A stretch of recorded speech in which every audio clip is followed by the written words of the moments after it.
Sudan's paramilitary rapid support forces, accused of carrying out crimes against humanity as it fights the country's army in a 20-month war, has signed a charter with allied political and armed groups to establish a government of peace and unity.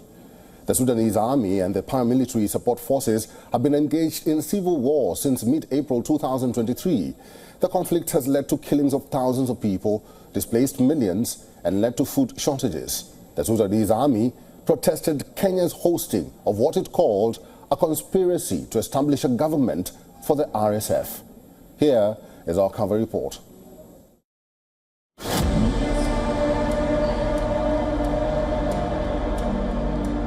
At the stroke of midnight in Kenya's capital Nairobi on the 22nd of February, Sudan's Rapid Support Forces signed a charter with allied political and armed groups to establish a government of peace and unity.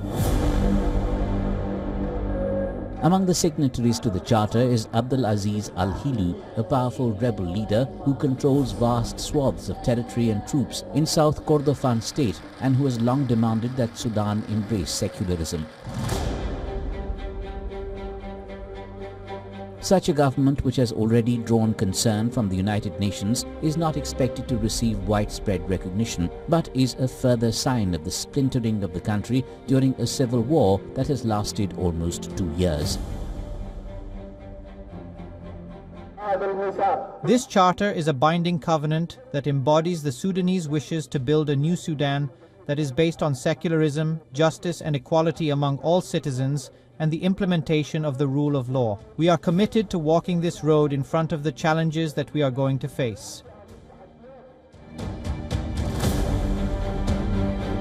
But the moves by the RSF and their allied groups were met with resistance from Army Chief Abdel Fattah Al-Burhan, who had announced the formation of a new Sudanese government by the army, expected to happen after the recapture of Khartoum is completed. Burhan said he would form a technocratic wartime government.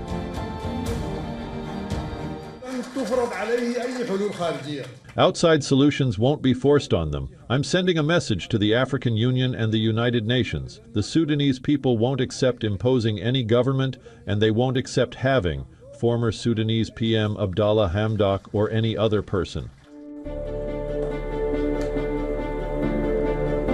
Burhan also criticized a recent meeting by the African Union and IGAD, the Intergovernmental Authority on Development in Eastern Africa organization, which hosted former Prime Minister Abdallah Hamdok, and said Sudanese people reject such attempts to impose a solution to the ongoing war from outside the country.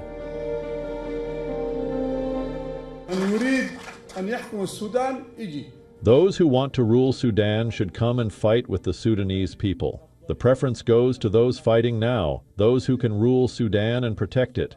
They have the priority. Those traitors of the outside forces and speak in the name of the Sudanese people, they cannot come, and they won't come. They don't dare dreaming of ruling this Sudanese state. We say it clear to them, and we say this to the African Union and the IGAD, save your efforts and don't exhaust yourselves in pointless issues, ones that won't satisfy the Sudanese people.